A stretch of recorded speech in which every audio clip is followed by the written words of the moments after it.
Hey guys, welcome to yet another video. I'm bringing you another tutorial teaching you guys how exactly I make great high quality stickers, my process and all, what I use, and etc. in hopes that it will help guide you on how you can go about making your very own.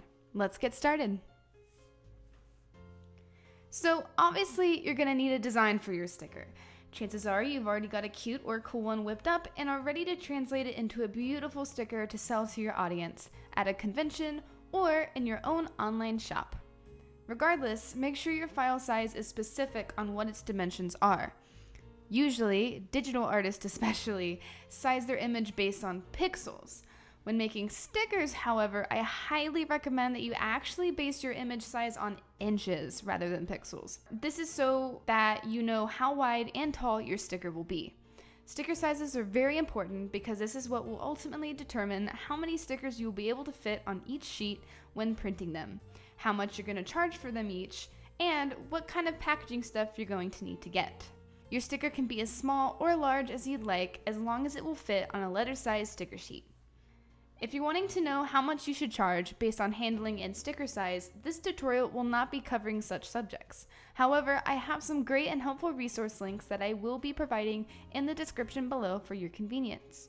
In the world of art, obviously, you charge what you feel is fair, based on a variety of factors. But at least you have a reference online to look at to help give you an idea as to what other artists charge.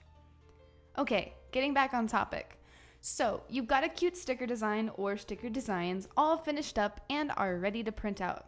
So, let's talk about supplies and tools needed to complete this process. First, obviously, you need a printer of some kind. If you have one already, that's great.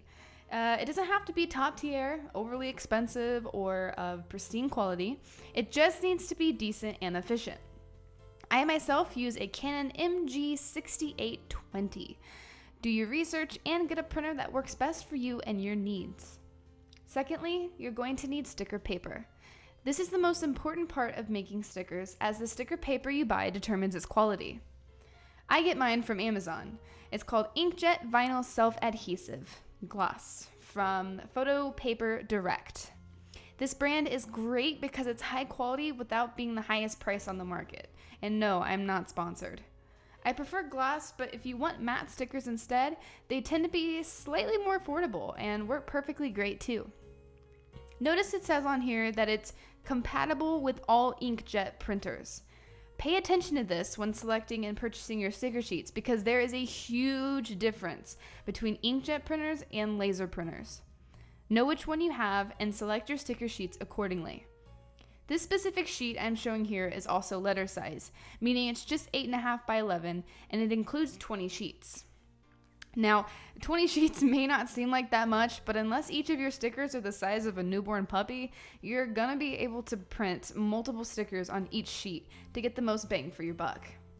When arranging multiple stickers on a sheet, remember to account for needed trim and space between each one.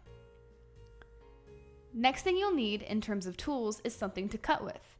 Some people can afford getting cutting machines for their stickers. If you can afford this, awesome. But if not, have no fear because guess what? It's all good.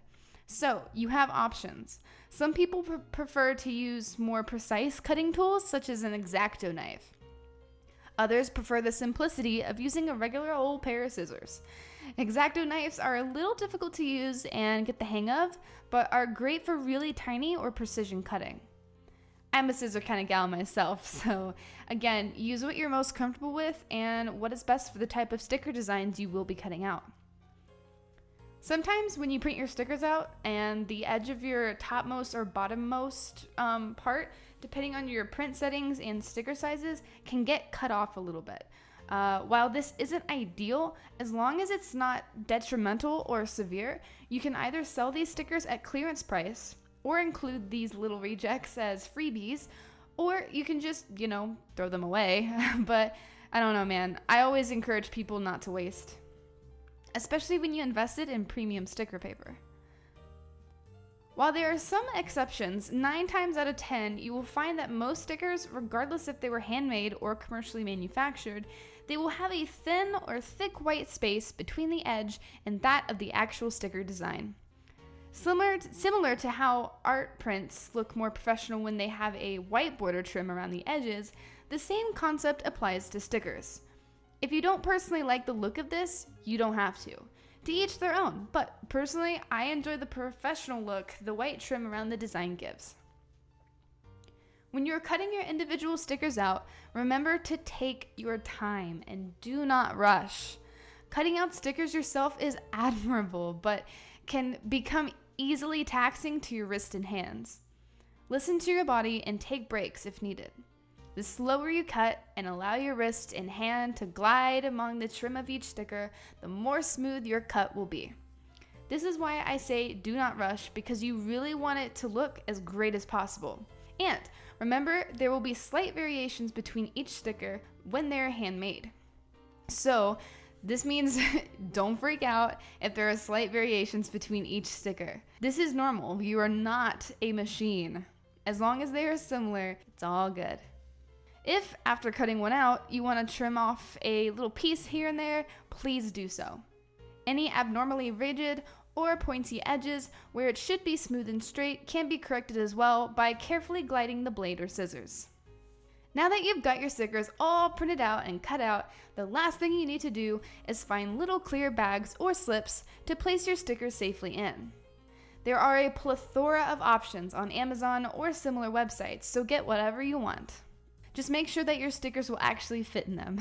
There really is no right or wrong way to pack your stickers as long as they fit and they are protected from outside forces.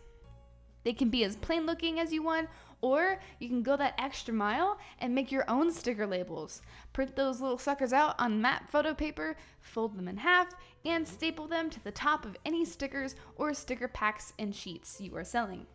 At this point in the sticker game, it's all up to you. Get as simple or creative as you want with presenting and packaging them. Once they are all ready, announce them, show them off, let your peeps know they are available. Flaunt those stickers and be proud that you made them yourself. There is something really, really rewarding and special about making something from scratch. Holding something physically in your hand and being able to say that you made it.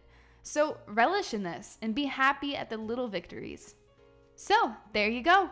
I hope you find this video helpful and that making your stickers is an enjoyable experience rather than a frustrating one. Be proud of what you made. If you're selling them, I hope they completely sell out. Good luck. If you are interested in buying any of my own stickers, you can do so by going to bioticshark.com and clicking the shop button. In addition, if you'd like to support me in other avenues, such as Patreon, commissioning me, or purchasing some prints, or even just following me on any of my socials, all of the appropriate links, as usual, will be provided in the description below. If you have any questions or comments, please do so. Don't be shy, I only bite sometimes.